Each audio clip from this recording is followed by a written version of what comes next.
Well, welcome back to 21st Century Radio. I'm your host, Dr. Bob Hieronimus, and our executive producer and research assistant is Laura Kortner. Our engineer is Anita Brockington. Now, over the past 30-plus years, we focused on Bigfoot, Sasquatch, Skunk, Apes, with guests Bob Chance, Lauren Coleman, Stan Gordman, Patrick Weege, Stan Johnson, Grover Krantz, and our dear friend who now's passed on, Dr. Roy P. Mackle. And tonight's guest also has joined us on this topic, David Hatcher Childress. One program on Bigfoot that we focused on, just a survey of Maryland sightings. How many big feet, yes, they're Bigfoot, have been seen in Maryland? Well, we covered all that a long time ago in Baltimore County, Parkville, Harford Road, Carroll County, White Marsh. And maybe you remember the Bigfoot Digest. What a book. What a nice little booklet by Mark Opisosnik, which was a survey just of Maryland sightings, hundreds of them. You may even remember when in 2011, when it was claimed that I, Dr. Bob Hieronimus, a mere 5.5 feet tall, hoaxed Bigfoot when the newcomer, George Norrie actually thought that was me in a Bigfoot a uniform, if you want to call it that, walking around. That is hilarious. Fortunately, everyone realized that certainly wasn't me. And as a matter of fact, in the book that we're going to talk about tonight, it mentions there a Bob Hieronimus on page 104. That's not me. That's another Hieronimus. There are at least 4 or 5. There's at least 4 or 5 Bob Hieronimuses in the state of Maryland. And they do some very strange things that I get blamed for. David Hatcher Childress is our guest tonight, both hours. And this is his 13th appearance on 21st Century Radio over the past 30-plus years. This is the longest show of its type on the paranormal in the world. First, he joined us in 1989 and then was last with us in 2006. His book is Bigfoot Nation, The History of Sasquatch in North America, published by Adventures Unlimited Press. Longtime cryptozoology researcher David Hatcher Childress takes us on a tour of Bigfoot Nation, the apparently real world of Bigfoot around us in the United States and Canada. Surviving in the shadows and suffering from loss of habitat, Bigfoot has had a huge number of encounters with humans, many of which are chronicled in this book. In these meetings, Bigfoot has been found to be curious, dangerous, and even amorous, depending on the circumstances. Whether real or imagined, the fact that Bigfoot has made his way into the psyches of Americans and Canadians cannot be denied. He appears in commercials and movies, on roadside billboards and stamps. In fact, Bigfoot is everywhere, trying to maintain his lifestyle on the fringes of modern society and gently creeping into our dreams. And you can join David on this wild ride through the Bigfoot country, beginning the very first reports from the 1800s, continuing through today. His other books were Vimana, Ark of God, Technology of the Gods, Yeti, Sasquatch, and Hairy Giants, The Lost World of Cam, and Ancient Technology in Peru and Bolivia, Pirates, and the Lost Templar Feet, The Mystery of the Olmecs. Welcome back to 21st Century Radio, David Hatcher Childress. Hey, Bob. Oh, you're there. I'm here. Hey. Yeah, it's great to be back on your show again. Yes, what was it? Let's see. That was 2006. Is 12 years? It's been a while 12 years. Since. Yeah. Really, since the Ancient Aliens show has been on the History Channel. Yeah. Well. And that started right around that same time. Well, tell us about how you came to write this book, Bigfoot Nation. I've always been fascinated with mysteries and the unexplained, paranormal. And I actually met Roger Patterson as a kid in Durango, Colorado, in the mid-'60s, right before he supposedly faked the famous movie footage, film footage in 1968. And you know what? I thought, Bob, too, that when I first read that it was alleged that a guy named Bob Hieronimus had faked it with Roger Patterson in a gorilla suit, I thought it was you, too. And I thought, wow, it couldn't be, the radio Bob Hieronimus. And it was later, I realized, as other people did, that it's another guy named Bob Hieronimus, and it's not you. Well, there are several Bob Hieronymuses in the state of one of them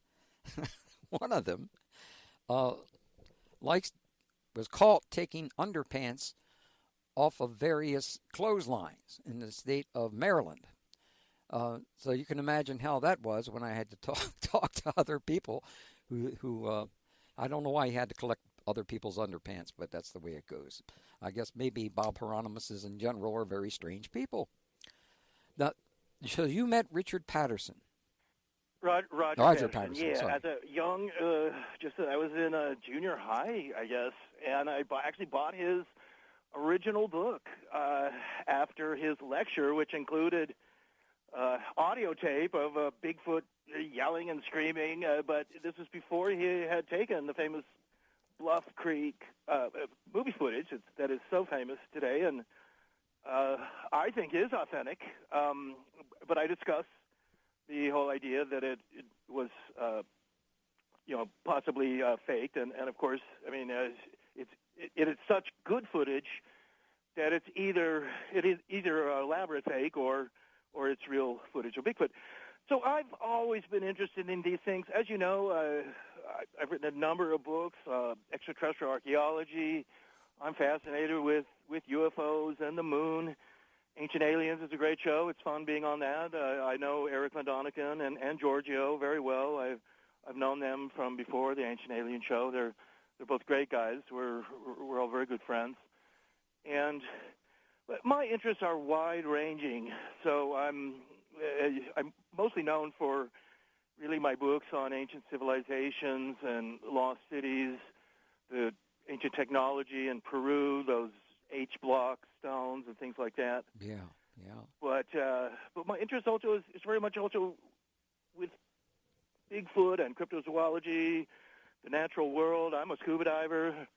I love Indiana Jones, and Ivan T. Sanderson was a big hero of mine. Oh, and he was interested in all kinds of things. You perhaps knew him, Bob. Ivan T. Sanderson, yes. I'm so glad you mentioned his name. I think he did some really marvelous work and research.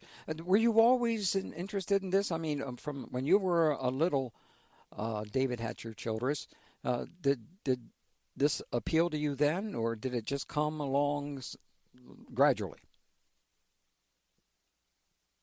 Since I was, just a young kid watching Johnny Quest cartoons and Voyage to the Bottom of the Sea, and later Man from Uncle and whatnot. I was a typical kid growing up in the 60s, and at that time, Bigfoot was in the news. As you remember too, TV shows were The Invaders and the Time Tunnel, and we were all geared up to that. And then Chariots of the Gods came out. That was a super hit book. It sure was. And it was a movie in the movie theaters. I went to see it in the early 70s. And I was probably junior high then, too, or just a freshman in high school or something. You probably saw that movie at the movie theaters, too, Bob. A couple of dozen Chariots times. Of the Gods. Yeah, sure. It certainly woke up a lot of people, and it got us all going. I think the late 60s and the 70s, all this was just so popular. Bigfoot and ESP, those Lobsang Rampa, Third Eye books, and all those kind of things. People were fascinated by all that, and pop music drove it as well. The the Beatles and the Rolling Stones and the Grateful Dead and all those guys. And so I was always interested in those things, and I love to travel. My parents like to travel. I was born in France, actually. My parents are Americans, but my father was a lawyer in the Army. My mother was a French major, and they took me as a little kid to Stonehenge and to the Greek ruins, and we went to Turkey as well, also down to Mexico and climbed the pyramids there as a little kid. So I wrote a story about Atlantis, which, having been to the Greek island Thera or Santorini, and you've probably been there, Bob, but whenever you go there, certain places, they play up Atlantis as part of their tourism thing. Santorini does that for sure, and you're drinking Atlantis wine, the local radio stations, the Atlantis radio station.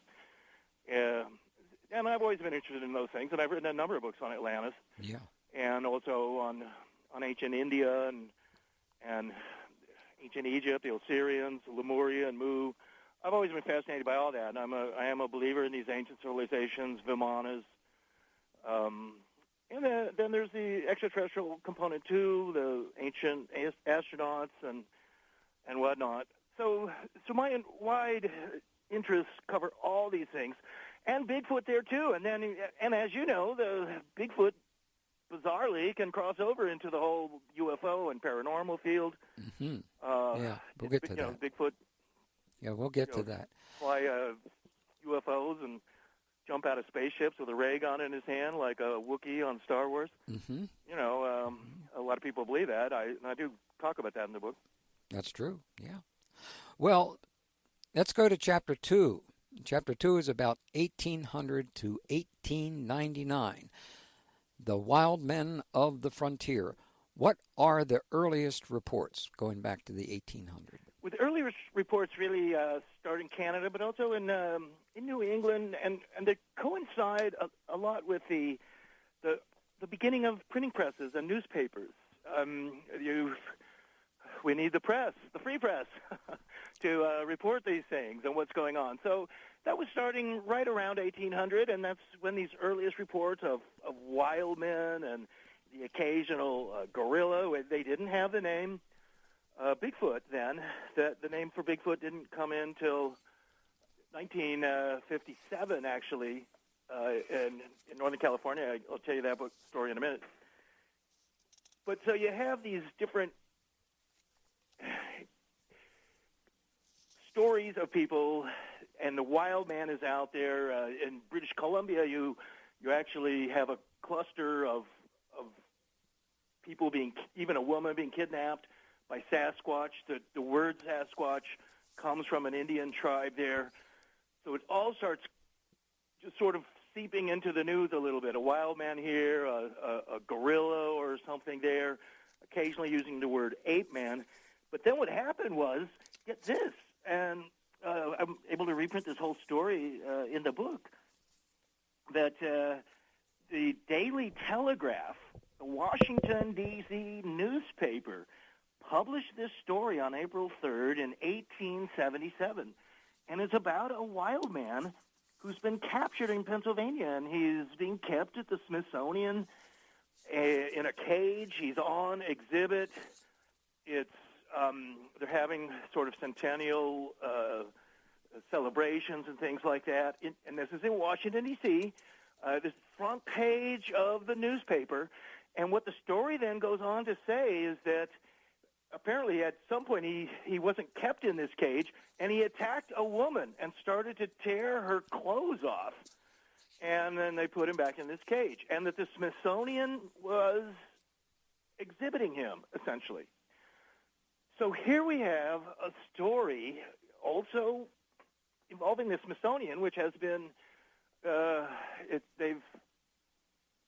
it's been claimed that the Smithsonian has been involved in certain cover-ups in the past, including those Egyptian caverns and things like that in the Grand Canyon. That was also a story that appeared in 1909, some years later after this story, claiming that the Smithsonian was doing these investigations into these caverns and what were specially man-made caves in the Grand Canyon. They had Tibetan and Egyptian type statues and swords and spears and stuff like that, mummies as well.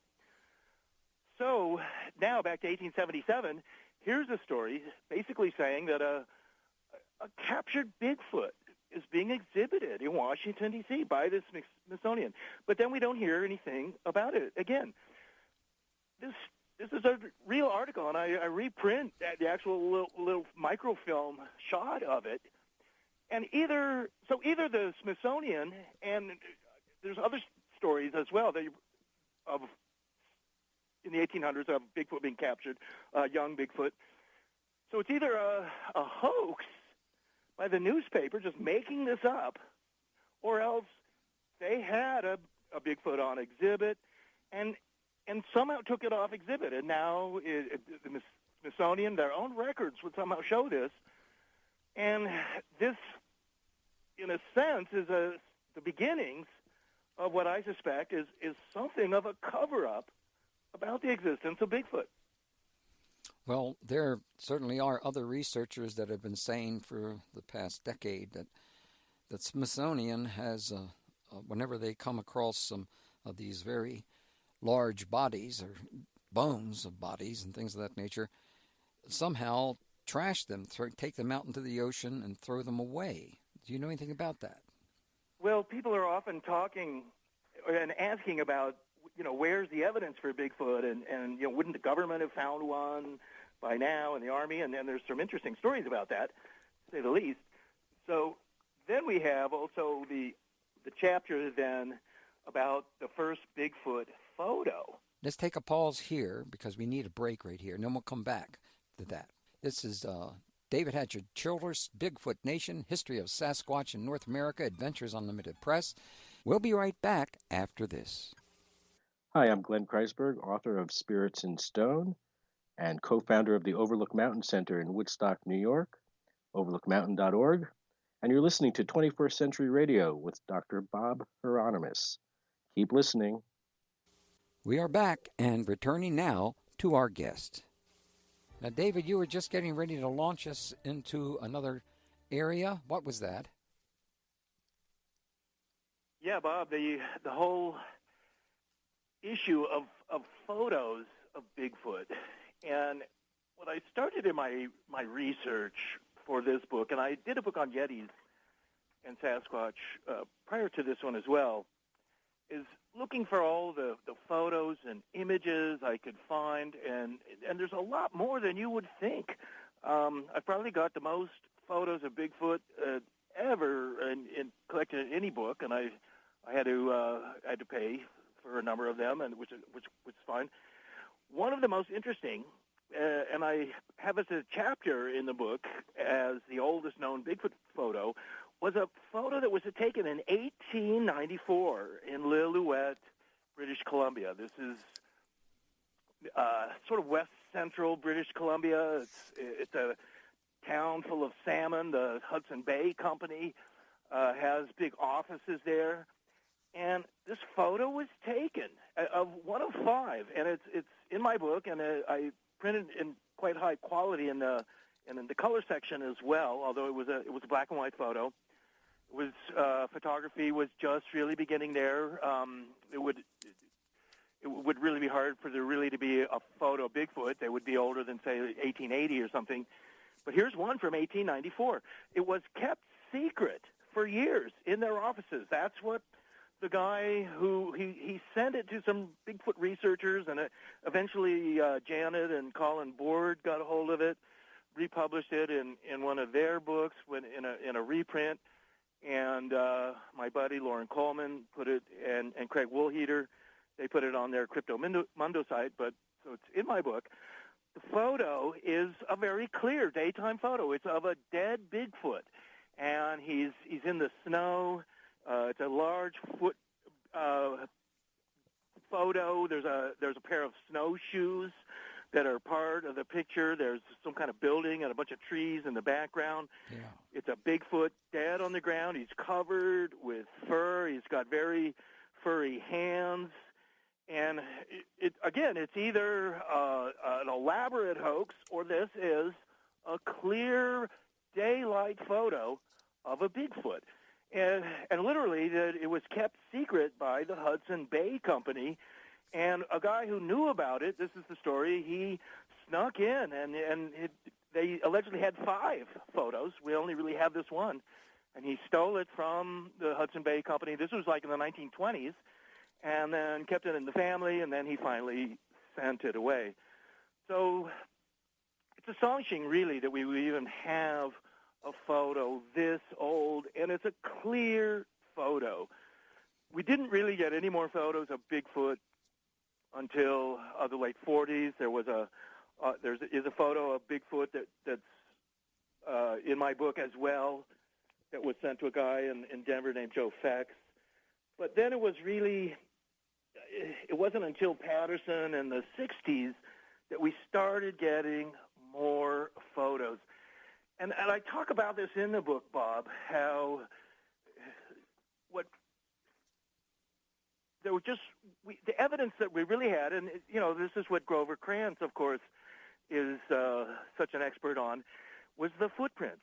And it was in 1958 really that a guy, he was a bulldoze operator named Jerry Crew, and he was up in the Bluff Creek area of Northern California. This is near the Oregon border. It's where Roger Patterson eventually went to as well. But in 1958, Jerry Crew was with a crew putting in a road through that area, and it's super rugged. There's very few little towns around there. This is all west of Mount Shasta. There's not really, in this part of California, the nearest big towns are actually in Oregon. But it's heavy forest. It gets a lot of rain there. There's an Indian reservation nearby there called the Hoopa Indian Reservation. Those people are very well versed in Sasquatch. And what happened was Jerry Crew then, one day, he would come back to his bulldozer on this muddy logging road that he was cutting east to west across this remote part of California. And he would come back in the morning onto this muddy road to his bulldozer, driving four-wheel drive up this road, from wherever town he was staying in. And he would come back to his bulldozer, and he would see these big footprints in the mud, very clear, human-like footprints with the toes and everything, but they were gigantically huge. And he was stunned by it. He'd never really heard about this before. He began coming. It was going on for days. And finally, he came back with plaster of Paris, and he became really, in a sense, the first guy to really do this. And he took plaster of Paris casts of these Bigfoot molds around his bulldozer, and then he went to the local newspaper in, Redding, California, which was still quite a bit south of Mount Shasta even. And he showed that to them, and he said, look, I'm finding these giant footprints. I don't know who's making them, what's going on. It's baffling me. And the newspaper asked him, they said, well, who do you think is making these giant footprints around your bulldozer? And he said, well, I guess I would call him Bigfoot. And that's how the name Bigfoot started. Up till then, we didn't have, in the United States, in Canada, they were calling him Sasquatch. And the giants and the hairy Wildmen, the Ape men. But now the word Bigfoot entered our lexicon. And as you were saying from the back of my book, it's everywhere today. Bigfoot is a giant marketing vehicle. He's making millions of dollars. Everyone knows about Bigfoot and who Bigfoot is, what he's about, whether they might have some opinion whether he's real or not. But he's everywhere, and ultimately, in the last 50 years, he's come so much into our consciousness. And in my mind, Bob, Bigfoot's out there. Mm-hmm. Well, I agree with you. I believe In my opinion, there has been a cover-up on this, and it's gone for a long time. I also I guess this is not a photo, but of drawing of Jacko the ape boy. Right. Jacko is, and Ivan T. Sanderson first wrote about that in his book, Abominable Snowmen, Legend Come to Life. And that was a story also from the 1800s. There's no photos of Jacko, but he's a very similar story to the 1877 Bigfoot that was captured in Pennsylvania and allegedly exhibited in Washington, D.C. by the Smithsonian. Jacko was found by railway workers in British Columbia. It was the 1860s, and he was a young Bigfoot. British Columbia is a hotbed of Bigfoot activity. There's certain areas there that even today where there's just so much Bigfoot, and oftentimes it's near Indian reservations. Native Americans pretty much accept Bigfoot, and they've known about them for hundreds and hundreds of years. And they live largely in harmony with Bigfoot. They totally accept that he's around, and they respect him. There's an interesting story along those lines of a Hoopa Indian woman who lived by herself, as most of them do up there. This is also in the Bluff Creek area, near to where Jerry Crew found the footprints, near to where Roger Patterson took his famous footage, although it wasn't actually taken by Roger. It was taken by a guy named Bob Gimblin. But she said, and I have this in the book, and my book goes really chronologically, year by year, talking about significant Bigfoot sightings for each year. And as we get closer to our own time, there's literally sightings virtually every year. Back in the 40s and 50s, we didn't really collect sightings for all those years. This was a woman near Hoopa Reservation, and she claimed that Bigfoot was coming up to her house. She lived by herself, and that one day she finally met Bigfoot, and he walked up to the she had like a little small fence and gate in front of her modest little cottage where she lived. It was like 9 p.m. She had already seen Bigfoot, and he just walked up to her, and he stood in front of her, and she stood there at the door of her house looking at him, and she wasn't afraid. Most people are extremely afraid when they see Bigfoot. I mean, it's the most frightening thing that's ever happened to you. It's one of the things that I found out the most in interviewing people about Bigfoot, which is, what I've really done. I've not had that many real experiences myself. I'm interviewing. She was not afraid, and she tried to speak to Bigfoot. Yeah, she did.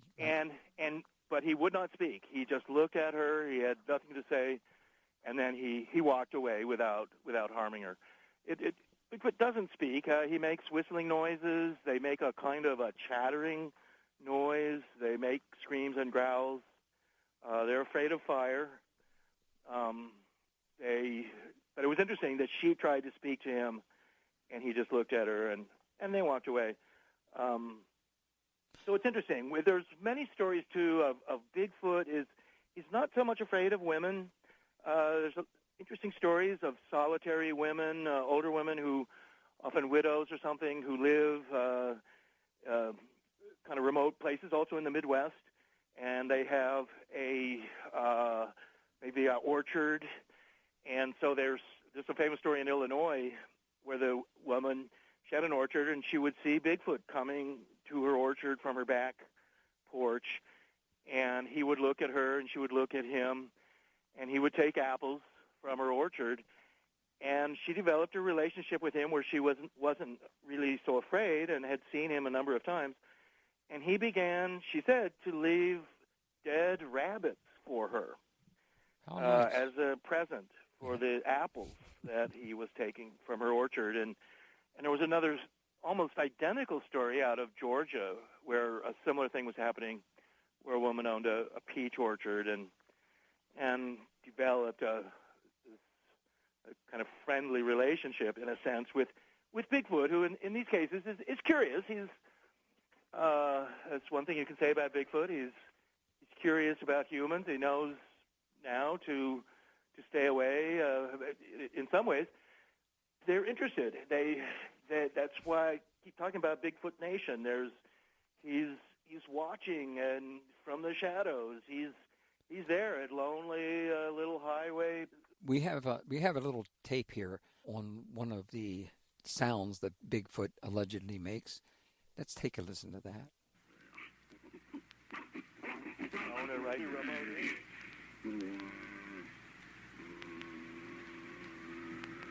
Okay. All right. So here we have Bigfoot grunting. We had another one, didn't we, Lars? Let's play.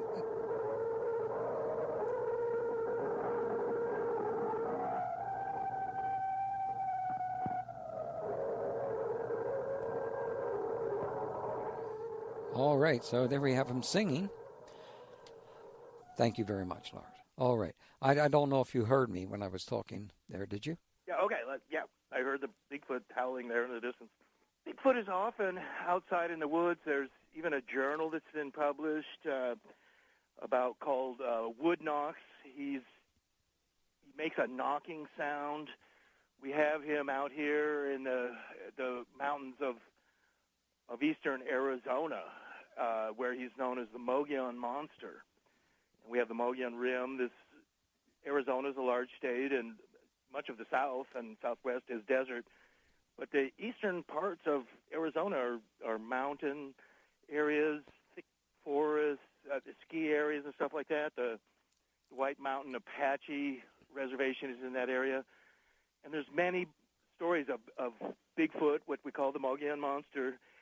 And he screams at night. There's a lot of camping in this area, but there's not many towns. Payson or Snowflake or Heber. These are some of the few towns in this huge remote area. It's also where Travis Walton was picked up by that UFO.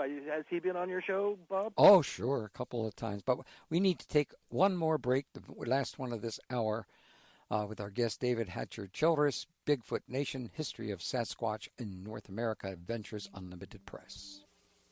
This is Travis Walton, the author of Fire in the Sky and the subject of the movie by the same name. And you're listening to 21st Century Radio, hosted by Dr. Bob Hieronimus. Thank you. Let's get right back to our guest.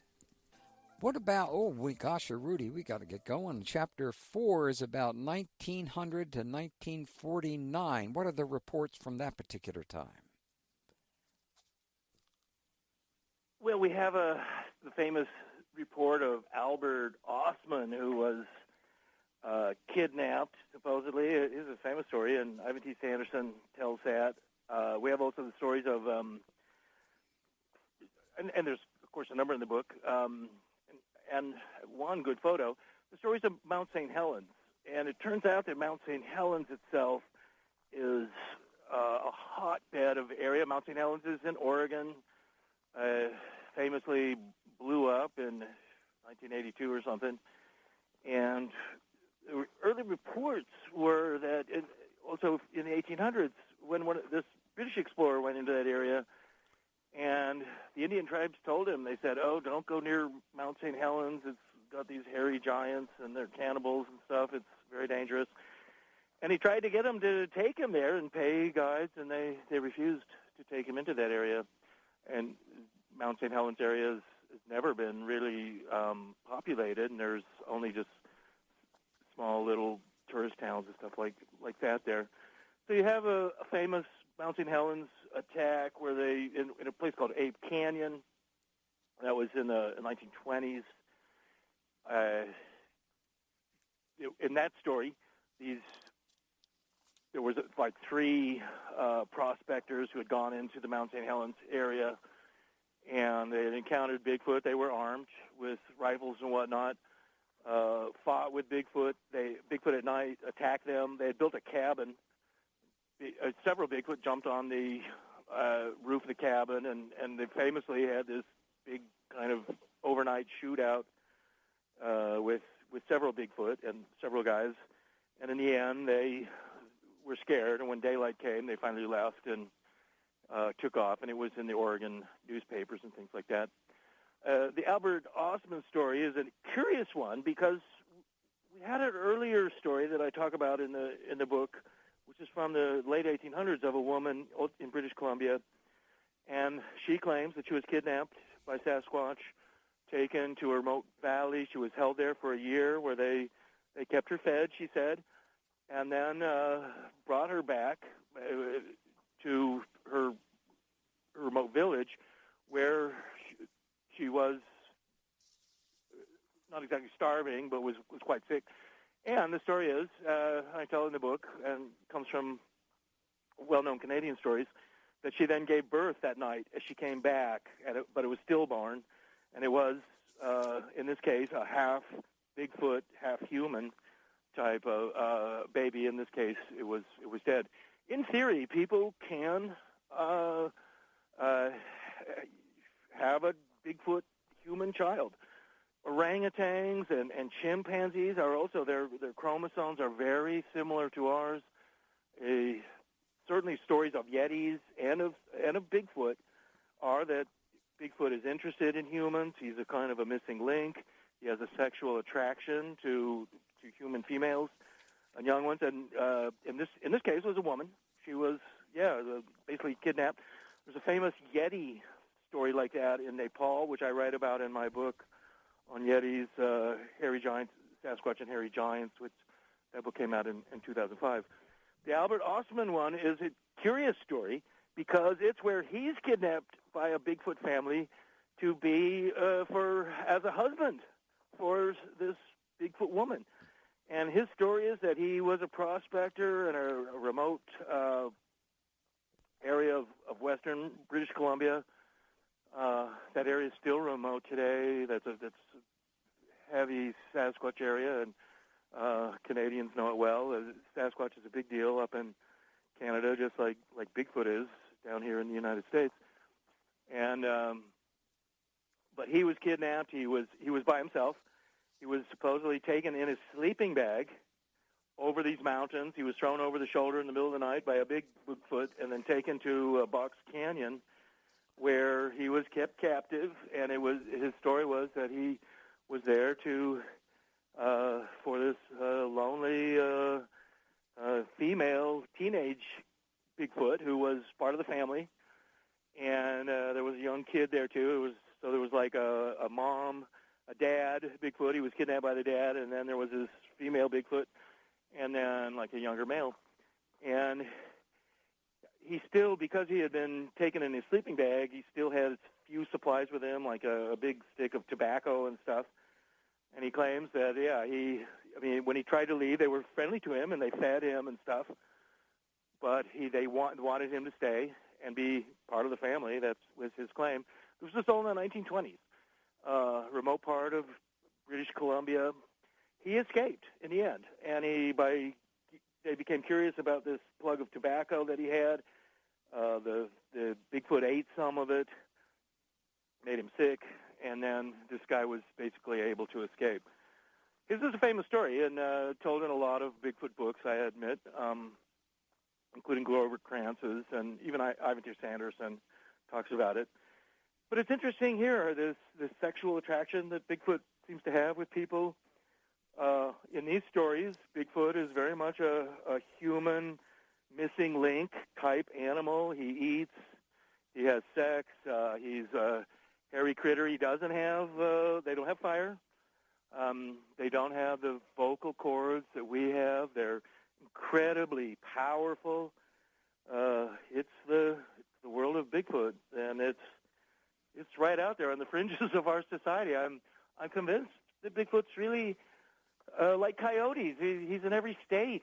He's in Maryland. He's in Rhode Island. He's out there in Pennsylvania and North Carolina and down into the swamps of Florida and the Southwest. He's in the cornfields. He's up in northern Michigan. He's in California. He's in New Mexico and in Texas. It's amazing, the stories of Bigfoot, how many there are. All the incredible tales. I couldn't even put them all in my book. I was also curious. It was always curious to learn about the older Bigfoot, big Bigfoots, uh, uh, that are generally white, having a very rough time in their last years. Could you talk a little bit about that in the time we have left in this hour? Yeah, right, Bob. Sure. And I'm glad you brought that up. Yeah, the Rogue Bigfoot. The stories began surfacing in the 60s and 70s and 80s of truck drivers throughout the United States and Canada reporting, particularly back when CB radio stuff was popular and all those convoys, and truckers would call into radio stations and stuff like that. And they would see this, oftentimes a very large, tall, white-haired Bigfoot, probably a male. Again, him being snow white hair, like some kind of Yeti poster or something. Yeah. But he is apparently some older Bigfoot who's getting quite old. He's gray-haired, white-haired now. As other animals do, this happens to lions and things like that. You're older male, you're no longer a dominant male, and you're forced out of this tribe or whatever you've been living in, and these older white males, they become rogues. They're cast out of wherever they're this cluster of Bigfoot that they're living with. And we got to stop now. It's the end of the hour, and we come back. We'll continue our talk about the older Bigfoots and also go into the year 1950 to 1999. Cases on Bigfoot with David Hatcher Childress and Bigfoot Nation. Well, welcome back to 21st Century Radio. Our guest is David Hatcher Childress. Bigfoot Nation, The History of Sasquatch in North America, Adventures Unlimited Press. This is a fantastic book, friends. Are you with us again, David? Yeah, Bob, I'm here. All right. Now, let's move into Chapter 5, about 1950 to 1999, which you say is the heydays. What are the reports like from this time? The heyday of Bigfoot, and that was an article in our magazine, World Explorer, which you mentioned earlier. And we have a lot of cryptozoology stories and Bigfoot news. It comes out 3 times a year. And I call that the heyday years, really starting in the 50s with Jerry Crew finding the footprints and coining the term Bigfoot, the news media jumping on it. And then ultimately, then it was Roger Patterson in the same area where Jerry Crew had originally found the big footprints around his bulldozer. This is the Bluff Creek area of Northern California, right near the Oregon border.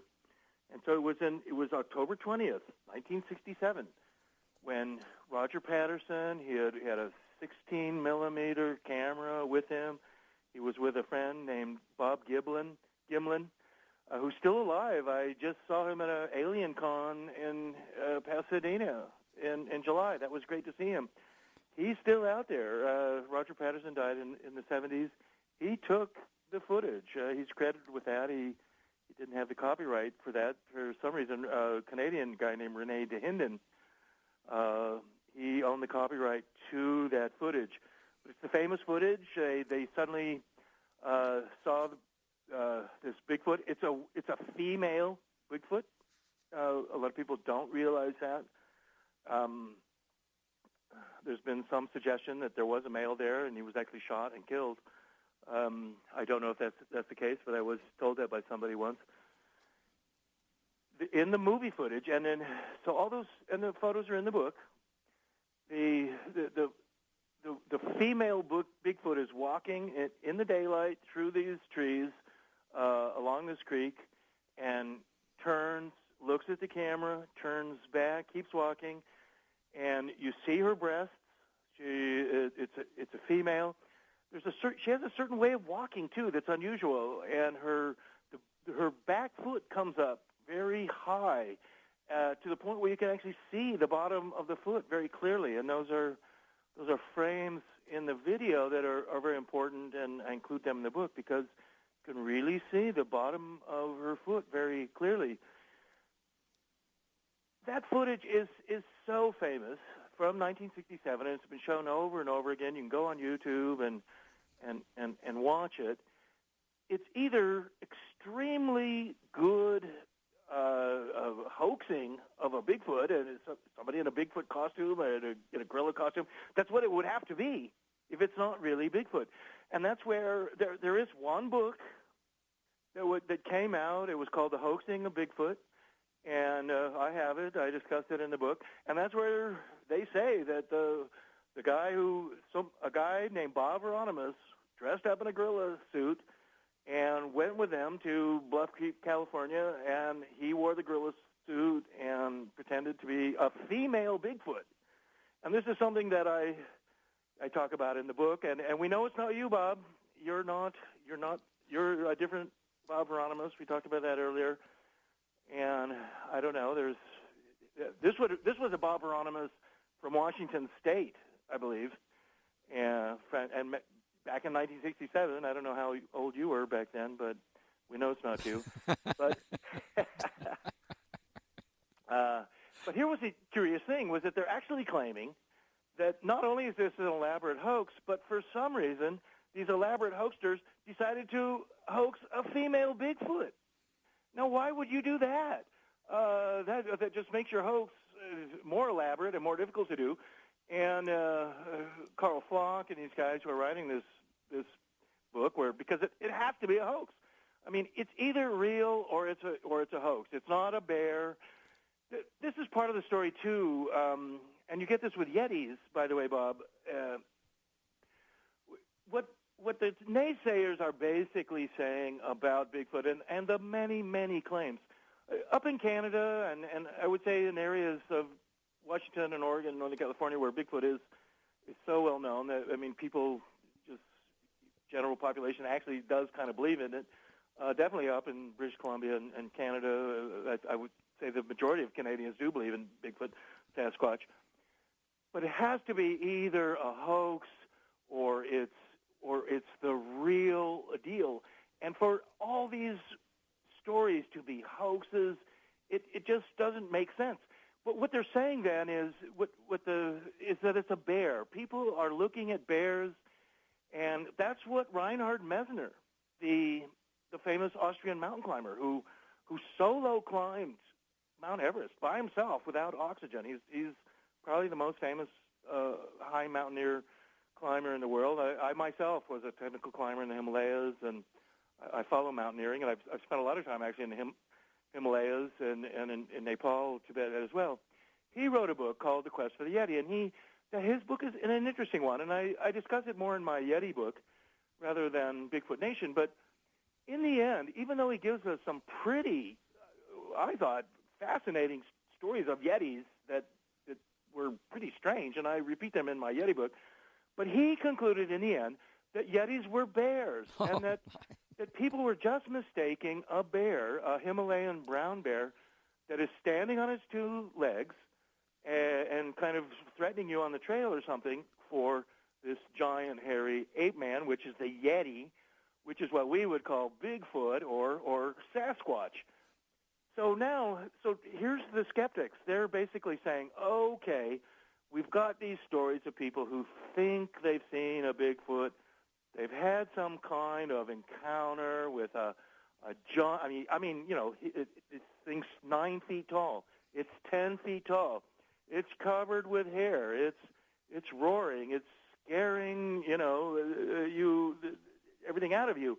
But what you're really seeing is a bear. You're seeing a bear that's standing up on its two legs. It's scaring you, and you're just mistaken. You don't know a bear when you see one. And bears do stand on two legs, and they will walk forward you like a man, but they can only do that for a short distance. And as we all know, bears are running around on their forelegs normally. But it's absolutely true that bears stand up on two legs. But the idea that all of these reports of Yetis and Bigfoot and Sasquatch are really mistaken reports of people encountering bears is ridiculous. And I mean, basically, what they're saying is that okay, it's all hoaxes, and people's just oddball encounters with bears where they don't realize they're seeing a bear. Well, let me tell you, most of these people, rangers and other types, who are hiking in the woods, myself included, and now, well, when we get into the photos and the footprints, that's actually different. They know a bear when they see one. They know they're not encountering a bear, and in fact, they know it's really some kind of a gorilla. This brings me another point, Bob, to bring up, which is a very good one. People are often ask me a very good question, and it's an extremely reasonable one to ask. They say, "Well, look, if Bigfoot is really out there and running around and he's eating cattails and he's eating frogs and he's eating geese, they kill deer and they eat them. They eat all kinds of stuff. Why aren't we seeing dead ones? Why don't you discover we see a dead, or the ranger doesn't see some dead Bigfoot, by the side of the trail or something like that? We would, rangers and stuff like that would encounter them.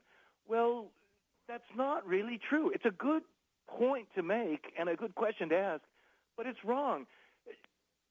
If you're walking down the woods, and I've spent a lot of time hiking all over the West and whatnot, you will never see a dead bear on the side of the trail. You'll never see a dead mountain lion out there. You'll never encounter that, even though we know mountain lions and bears are out there. You're not going to see a dead one. They go to some remote area, little Box Canyon or wherever, and die, and then they're gone within a few days. Just the carrion birds and whatnot, they're gone. You're not going to see those things. So the idea that you would see a dead Bigfoot just lying there. Now, some hit by cars, as we started to talk to about the break, and there are a lot of stories of that, and I talk about them in my book, where people are driving down the road. That's a very common story. They're driving down the road, and Bigfoot suddenly runs in front of them, crosses the road, and in Washington State or Oregon, it can be in Michigan, all over the place. It can be right there in Maryland. So it's a very common story. And there are stories of Bigfoot being hit by cars and whatnot.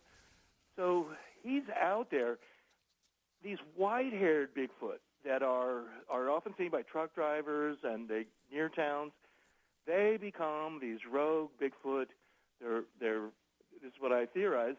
They are less afraid of going to human towns and villages. They become dumpster diving. They're heading around highways and truck stops, areas that normal Bigfoot would probably avoid that. But they've been cast out of society, and they're roaming around. I have all kinds of reports of this in my book of people in remote areas all over the country, New Mexico and whatnot, where they're seeing literally Bigfoot hanging out under a streetlight near a dumpster in this, some remote town near an Indian reservation in New Mexico or something. So these are typical, Bob. Well, I really did appreciate one area of your book when you talked about, I believe his name is Ivan Marks, the hoaxer. Right, Ivan Marks. Now, well, look, we won't have enough time to get to him yet because we're coming upon a break. So, okay. But I wanted to say I want to get into this when we come back, and that mainly because I had him on, and I wondered if you ever had him. Yeah, okay, is that right? So, yeah, and I was very unhappy about the whole situation. That was 20-some years ago. But I really appreciated your analysis of his work and how you went about it, which showed to me an extreme amount of care in trying to weed out what was going on in that particular situation. Because that's right, yeah, and he had that oddball movie, Legend of Bigfoot, and which is fascinating to watch. Yeah, just about fascinating. It's a gas, yeah. Well, time out here on the playing field, and as a matter of fact, we have time out to present to you a Pennsylvania recording of Bigfoot screaming. Oops. Oh, we already did it. Do it again. Here we go with Bigfoot screaming in Pennsylvania.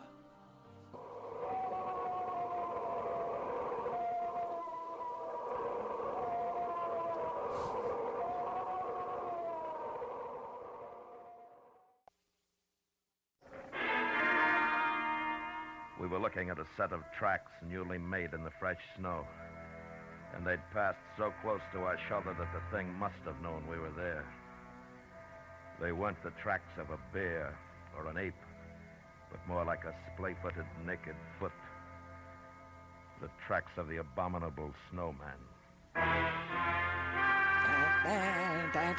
excuse me. Got carried away there. Right. Our guest is David Hatcher Childress, Bigfoot Nation, History of Sasquatch in North America.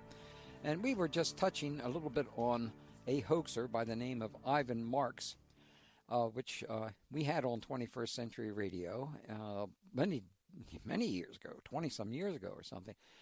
And I just could not believe this man after that particular conversation. Would you like to say anything about Ivan Marks before we go into 1950 to 1999? Right. Well, I'd like to hear your just story about him briefly. But yeah, he was famous for doing some Bigfoot hoaxes and a movie in particular. He got involved with really genuine Bigfoot material, what they called the Bossberg Cripple, and some handprints too with Grover Krantz. Talked about that. He was involved with Grover, and he probably talked about that on your show.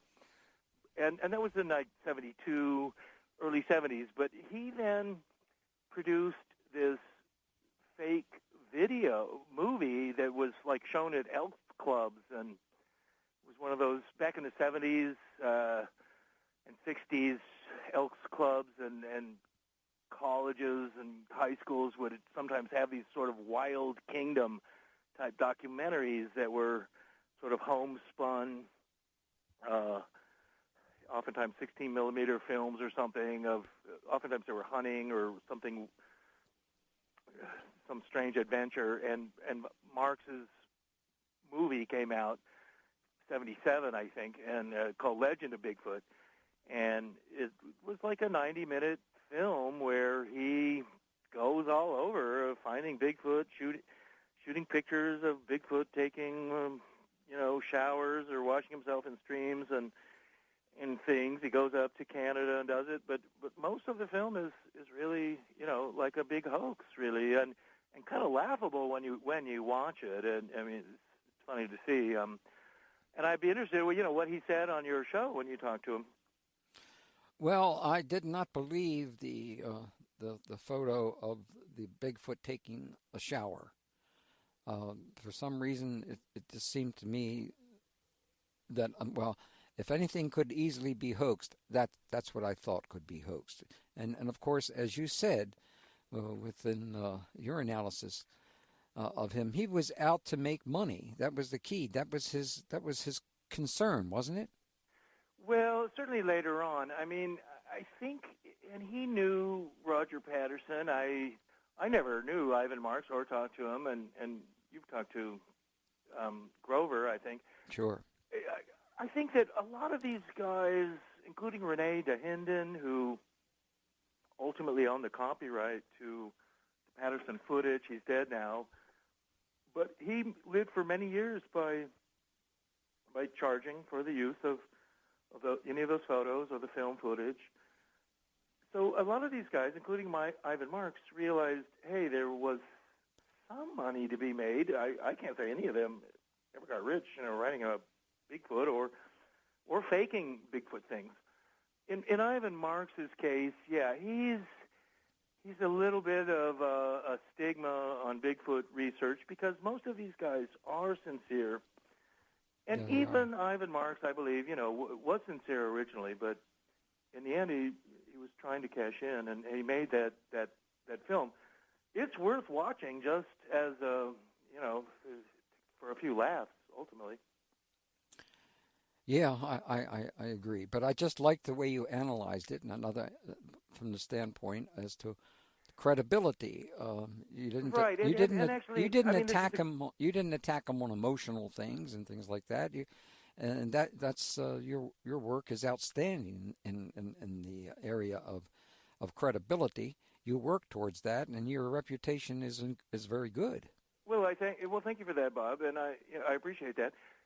in all these cases with Bigfoot, ancient aliens, Atlantis, crop circles, different paranormal things, there's something to all of it in my mind, but there are hoaxes. There are people out there who will lie and pretend that they've had experiences when it would seem that they really haven't. Sometimes people believe in strange things and that things have happened to them, and they honestly believe it, but evidence shows that didn't happen. I think that's, what people like you and I are doing, and all your listeners, and this whole big audience out there who watch Ancient Aliens. We're all thinkers. We're scientific. We're knowledgeable. You can't really be into these subjects, in my mind, without really, being a pretty smart person and having a lot of interest in many things, and including science and whatnot. See, we're looking at this, and we want the evidence. We want to see what's real. I'm not just going to believe in anything because it's strange or weird, but many strange and weird things, as you know, are true. Mm-hmm. We live in an incredible universe and a fantastic world full of all kinds of amazing things happening to everybody all the time. Well, another... Many of the claims, are to be doubted, shall we say. Well, I'm used to being doubted and everything, especially here on the East Coast. On the West Coast, I'm not being doubted. I think, when it comes to Bigfoot, and I'm more of a West Coast person and a Pacific Northwest. I went to high school in Missoula, Montana, we all saw Seattle as sort of our, the big city and whatnot, and Seattle's a great place. My brother actually lives in Seattle now, works for Boeing. But in the Pacific Northwest, and definitely very much in Western Canada, the subject of Bigfoot, Sasquatch, and whatnot is a more normal subject than it would be on the East Coast and even in the Midwest, where people are just like, well, Bigfoot, can he really be out there running around in these, creeks and gullies and things like that? It's interesting to think of the Midwest that way. Our main office for Adventures Unlimited and the World Explorers Club is actually in a small town south of Chicago called Kempton, and we're out there in the cornfields. We're actually away from the major rivers in Illinois. But let me tell you, I'm not from the Midwest at all. I'm really from Colorado and Montana, and now I live in Arizona. But I also live in Illinois, and I was surprised that, Illinois and Iowa and Indiana and Mississippi, all these places, Missouri, they have their Bigfoot stories too. There's a lot of them. Yeah. Around a town called Seneca, Illinois, is also one of these areas where Bigfoot gets a special name. There he's called the Seneca DuPont Monster, after the DuPont Dynamite chemical company. Mm-hmm. And it's because near Seneca, Illinois, is this DuPont Dynamite area that's been there for years. It's along the Illinois River. It's a huge wooded area and all the area around it is also remote farmlands. There's one little town that has a marina called Seneca, Illinois, but the rest is quite wilderness area there, heavy bushes and things. Once you get away from the river, you do start to get farms with cornfields and soybean fields and stuff. But that area is a hotbed of Bigfoot activity. It was in the news in 2005 where there's a lover's lane in that area, and people, they all know about Bigfoot there. I mean, to the point where he has his own special name. And this lover's lane, it's got in the Chicago newspapers. It became such a big deal. This couple are there making out in the back seat and whatnot, and suddenly Bigfoot's there looking in the window going, hey, what's going on? And it's 1 o'clock in the morning. I've been to this spot, and it's an area where people see Bigfoot a lot, and it's right near this DuPont dynamite factory. And as part of the thing, they have to keep dynamite in these remote bunkers, and so it's a private woods where rather than say a national forest or something like that. But Bigfoot is there, looking in the window, going, "Hey, what's happening?" And he was apparently brought there just by the smell of sex, in a sense. And he's there wanting to know what's happening. And the woman totally freaked out. Immediately they jumped up. I mean, this is totally out of some 1950s, a horror movie or something, where Bigfoot, the boogeyman, is interrupting, some teenage couple who are making out. And they go to the police. And I mean, she insists on making a report about Bigfoot. And it gets in the Chicago Tribune, which is, they're not normally going to be running some stories about Bigfoot. So I went there to investigate it a couple of years later, and they were all like, "Oh, yeah, we know about Bigfoot here."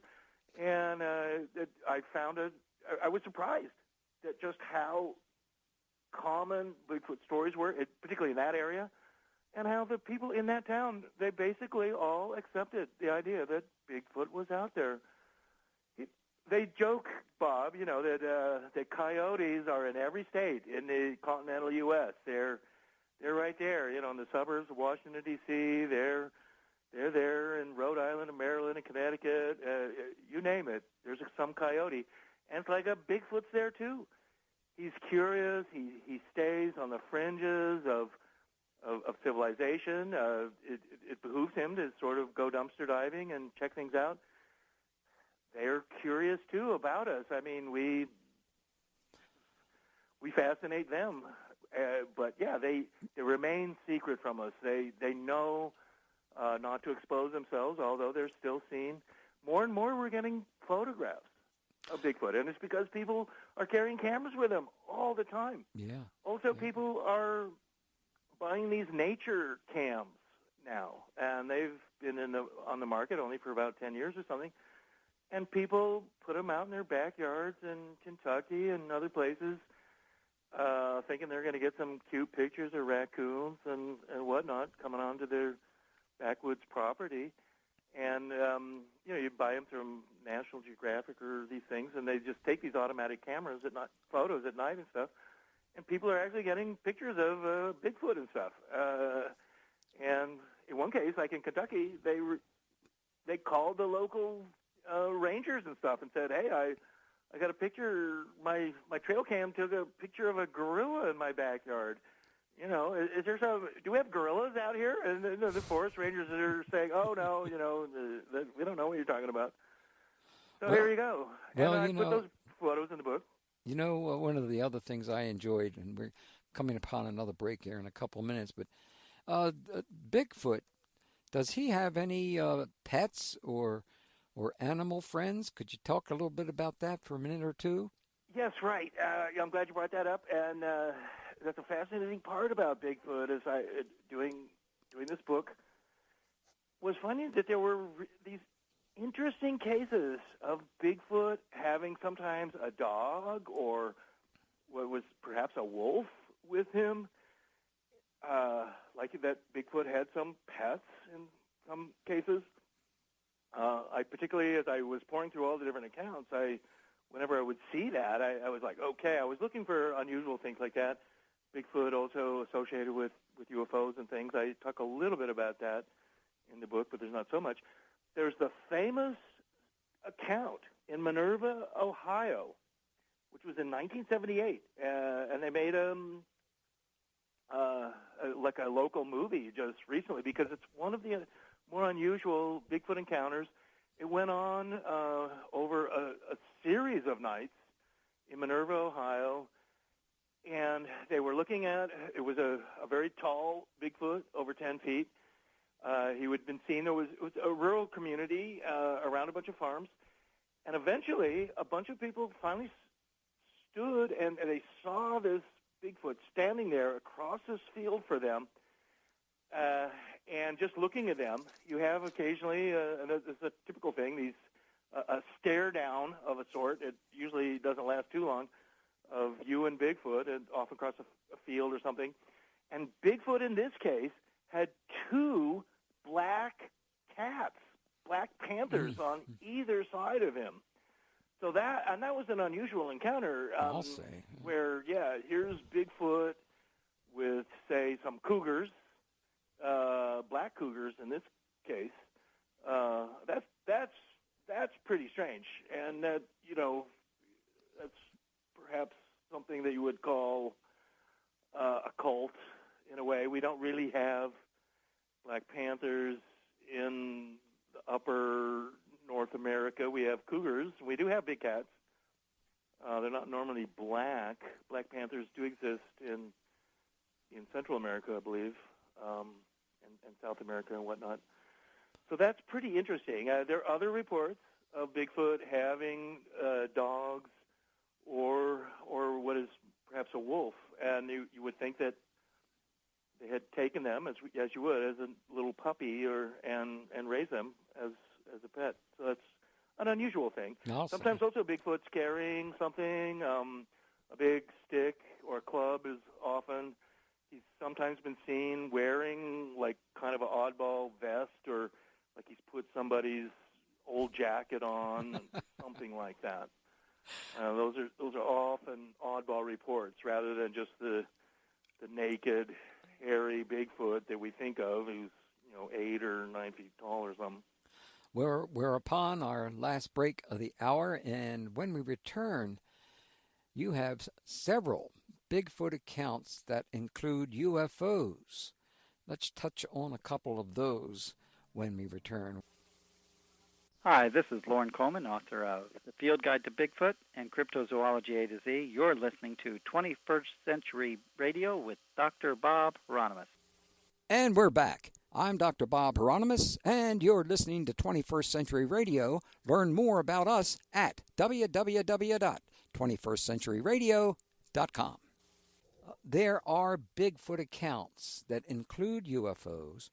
For example, on page 153, you review a September 1989 account in, I think it's called Tillamook, Oregon. Could you tell us about that experience? Yeah, sure, Bob. I talk about a few unusual accounts in the book where Bigfoot is seen around UFOs and flying saucers and things. In that story was from September of 1989, near a rural area near Tillamook, Oregon. And the woman, she was with her granddaughter, and she heard a noise, she stepped out of her house, and then she saw this UFO that was hovering like a flying top just above the ground, and it had a flat bottom and bright yellow-white light shining on both ends of the craft. And then she walked towards it, and she got within about 30 feet of the craft, and then a door opened, she said, on the craft, revealing a blonde, human-type person with fair skin and average height and blue eyes, looking kind of like a Nordic, normal human, blonde. And they were wearing silver overalls. And then she noticed that from a window next to the door, there was this big, hairy, Bigfoot-type creature that was sitting there in a chair and was only visible from the chest up. And she looked at this, and she was just, totally astounded. There was this flying saucer with what seemed to be a Bigfoot sitting in it in a chair. Now, whether this Bigfoot was, like, piloting the craft, I kind of doubt that myself. But there's other stories in there, too. And, in fact, another one is that it's from the summer of that same year, 1989. And this was in Sedona, Arizona, famous for all of its interdimensional, new agey stuff. And this person then was taking a hike, and they looked up and they saw what they thought was this, seemed like an interdimensional type doorway. Up and you have these red rock cliffs that are around there, and that there was a person standing there, and that guarding them, it seemed like, was two Bigfoot creatures that were like sitting there and standing near this window. Well, they were like 9 foot, and kind of standing there, again, almost like bodyguards or something like that. Yeah, we have with Star Wars this popular concept of Chewbacca and him being this spaceship piloting, ray gun toting Bigfoot Wookiee. I mean, he's kind of clearly very much a Bigfoot character. He doesn't really talk. He growls and kind of makes these noises, although he's pretty smart. You wonder how smart Bigfoot can really be, and the whole idea that Bigfoot himself is flying saucers through the universe, jumping out with his ray gun, and like in Star Wars, it's a little bit hard for me to quite access. And I wonder if instead it's something like where Bigfoot is some kind of bodyguard, genetically engineered, used to protect people. There's a very strange story that also comes from Mount St. Helens, which is, we talked about this earlier. Mount St. Helens is known to be a heavy concentrated area of Bigfoot activity.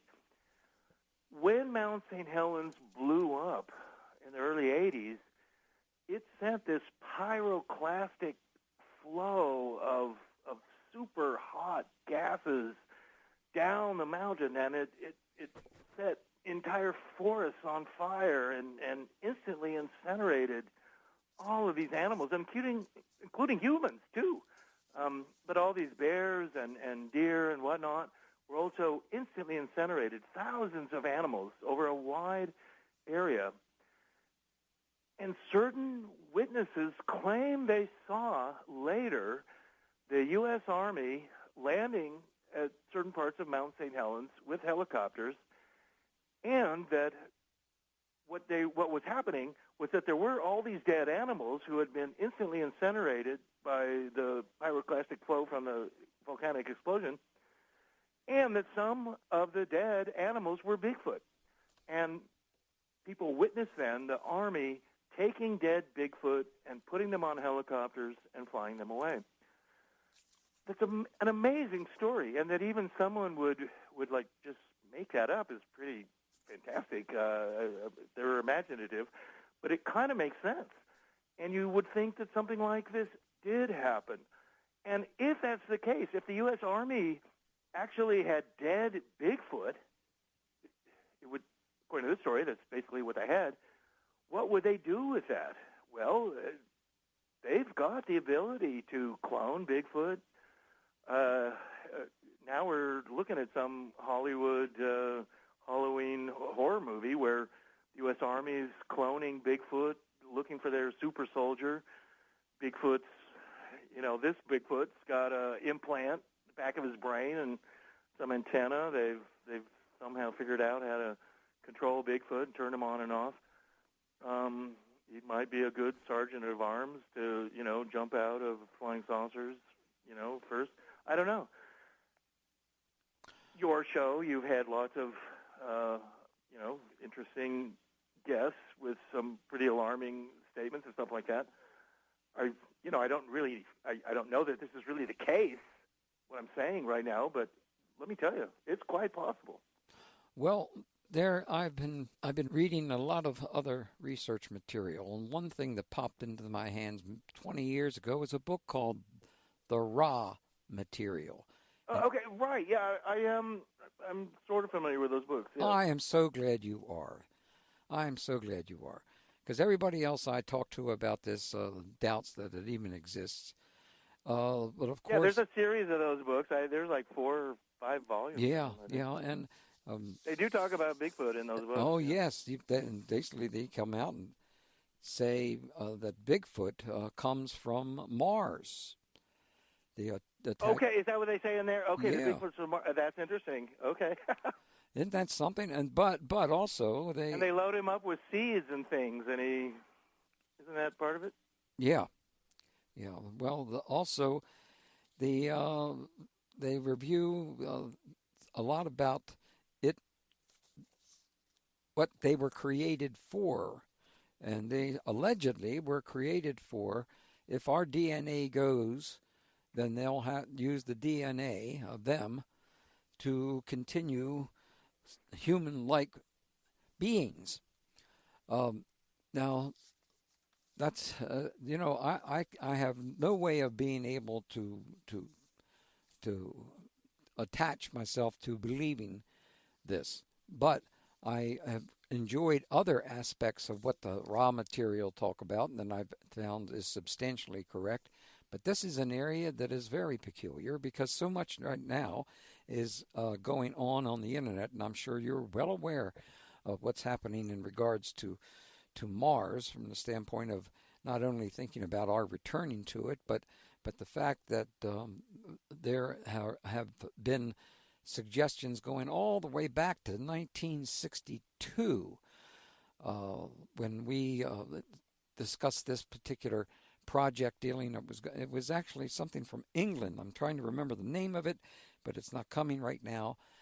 And that basically indicated or suggested that we arrived on Mars in 1962, and one of the first things they saw, and there was a movie called Alternative 3, and we had obviously I've seen it a number of times. I'm sure you have too. Yeah, I've seen that. And of course, in that movie, it shows one little segment in which they are looking out at Mars, and they see a creature, a small creature, moving along under the ground. So then they claim that there is life on Mars, allegedly. They're like some worms or something, big Martian worms under the surface, if I remember correctly. Yes, that's correct. And also, what are some of the? If you go up to the internet right now, you got to be really careful up there. But there are photographs and films that are going on all the time in regards to Mars, showing you things that are on Mars. Now, have you seen any of those? Well, of course, and I think the idea that Bigfoot is from Mars is a curious one. Most people would think that Mars did hold life in the past, but it's more of a desert planet and has been drying up, and that life on Mars is probably, is struggling, but there's still life on Mars. That Bigfoot is from Mars, I would say, it would be from a Mars of the ancient past that was quite different from today. For certain, and yes. we know that, anyway, Bigfoot stories go back hundreds of years, for sure. There's no question about that. What's been the most surprising thing to you in regards to all this research on Bigfoot, Sasquatch, etc.? Well, I think what's interesting is that Bigfoot really is everywhere. He tries to keep out of the limelight as much as he can, but he's reported constantly, monthly, weekly. Now, because of the internet and smartphones, and everyone's carrying a camera, and we're all reporters now, and we've all got our own web pages, and I think people aren't so much afraid to say that they've seen Bigfoot or that something weird happened to them.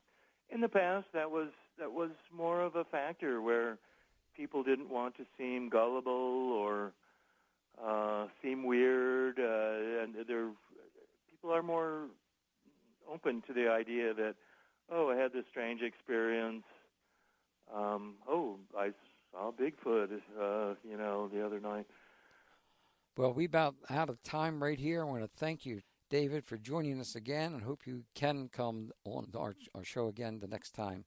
Next book you come out with, Bigfoot Nation, The History of Sasquatch in North America. Get a copy. Get a couple of copies. You'll love it. And that's the end of the hour. 21st Century Radio is produced by Hieronimus and Company, and our executive producer and research assistant is Laura Kortner. I'm Dr. Bob Hieronimus, and remember to get a haircut.